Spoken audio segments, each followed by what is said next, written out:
ആർക്കൊക്കെ എവിടെയൊക്കെ ഭൂരിപക്ഷം ഉണ്ടോ ആ സമുദായത്തിൽപ്പെട്ടവർ ജയിക്കത്തുള്ളൂ. ഇനി സമുദായത്തിന് ഭൂരിപക്ഷം ഇല്ലാത്ത എവിടെ നിന്നാലും ജയിക്കത്തില്ല. നിനക്ക് പേര് കിട്ടണം, ഒരു ചാൻസ് നീ കളയരുത്. അങ്ങനെ കേരളം പോകണോ? ഇന്ത്യയിലെ പല സ്റ്റേറ്റും അതിൽ സംഭവിച്ചുകൊണ്ടിരിക്കുന്നത്. നിങ്ങൾ മലപ്പുറത്ത് നടന്ന ജില്ലാ പഞ്ചായത്ത് തെരഞ്ഞെടുപ്പിൽ നിങ്ങൾ ജയിച്ചു വന്നവരുടെ പേരൊക്കെ എടുത്ത് വായിച്ചു നോക്ക്. അകത്തേക്ക് വരൂ.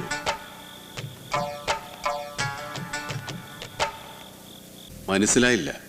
ദേവാലയ എന്താണ് ഉദ്ദേശിക്കുന്നത്? മലപ്പുറത്തിന്റെ മതസൗഹാർദ്ദത്തെക്കുറിച്ച് യാതൊരു അറിവും ഇല്ലാതെയാണ് മന്ത്രി സജി ചെറിയാൻ ഇത്തരത്തിലുള്ള പ്രസ്താവനകൾ നടത്തുന്നതെന്നാണ് മലപ്പുറം ജില്ലാ panchayat vice president A P. Smiji പ്രതികരിച്ചത്. നമ്മളൊരു പരിപാടി ആയിട്ടാ പിന്നെ അത് വെച്ച് താമസിക്കുന്ന പ്രശ്നമല്ല.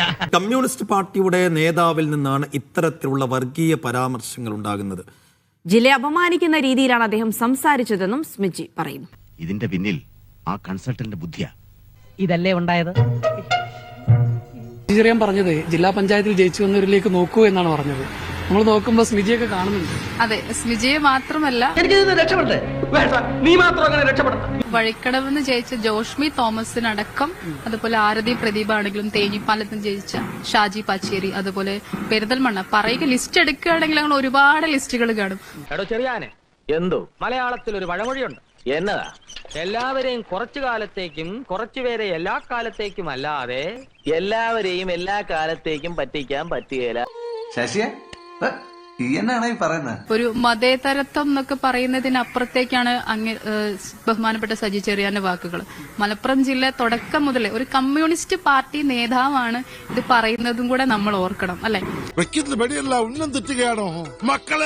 അപ്പൊ മലപ്പുറം ജില്ലയിൽ ഇപ്പൊ മമ്പറും ആണെങ്കിലും അതുപോലെ മമ്പറും നേർച്ച, ഇപ്പൊ തിരുനാവായിൽ കുംഭമേള നടന്നുകൊണ്ടിരിക്കുകയാണ്. ബുദ്ധി അവശേഷിക്കുന്നവരുണ്ടെങ്കിൽ ഇനിയെങ്കിലും ഒന്ന് ആലോചിച്ചാൽ കൊള്ളാം. നമ്മുടെയൊക്കെ പിന്തുണയാണ് ഇവന്റെയൊക്കെ ശക്തി. അത് നഷ്ടപ്പെട്ടാലുണ്ടല്ലോ ഇവനൊക്കെ വെറും പുല്ല. ഇതെല്ലാം മലപ്പുറം ജില്ലയിൽ നടന്നുകൊണ്ടിരിക്കുകയാണ്.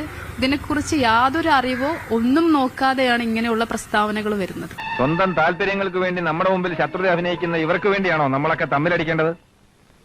മന്ത്രിയാണ് പ്രസ്താവന, അതൊരു ടങ് സ്ലിപ്പായിട്ട് നമുക്ക് കാണാൻ കഴിയുമോ? അതോ അദ്ദേഹം അറിഞ്ഞുകൊണ്ട് ഇങ്ങനെ പറയുന്നില്ല? ഒരിക്കലുമല്ല. കാരണം വ്യക്തമായിട്ട് തന്നെ അദ്ദേഹം പറയുകയുണ്ടായി കാസർഗോഡ് മലപ്പുറം എന്ന്. എന്റെ സ്വഭാവം നിനക്കറിയില്ലേ? എന്ത് കാര്യത്തിനാണത്? ഒരു സുഖം, ഒരു മനസുഖം. പ്രത്യേകിച്ച് മലപ്പുറത്തിന്റെ ലിസ്റ്റ് എടുത്ത് അദ്ദേഹം ഇനി ഏത് ലിസ്റ്റ് എടുത്ത് പരിശോധിച്ചാണ് ഇങ്ങനെ സംസാരിച്ചത് പോലും നമുക്കറിയില്ല. അവമാനിക്കരുത്, ഞാൻ നല്ലൊരു കുടുംബത്തിൽ പറഞ്ഞവനാണ്. നീ നല്ല കുടുംബത്തിൽ പറഞ്ഞു, ഞാൻ പിന്നെ മറ്റേ കുടുംബത്തിൽ പറഞ്ഞു. കാരണം മലപ്പുറം ജില്ലയുടെ ഉപാധ്യക്ഷയായിട്ട് അഡ്വക്കേറ്റ് സ്മിജി എന്ന് പറയുന്ന ഒരു പേര് അദ്ദേഹം ചിലപ്പോൾ കണ്ടിട്ടുണ്ടാവില്ല. അതുപോലെ ആശാന്റെ ബുദ്ധി പാളിപ്പോയി.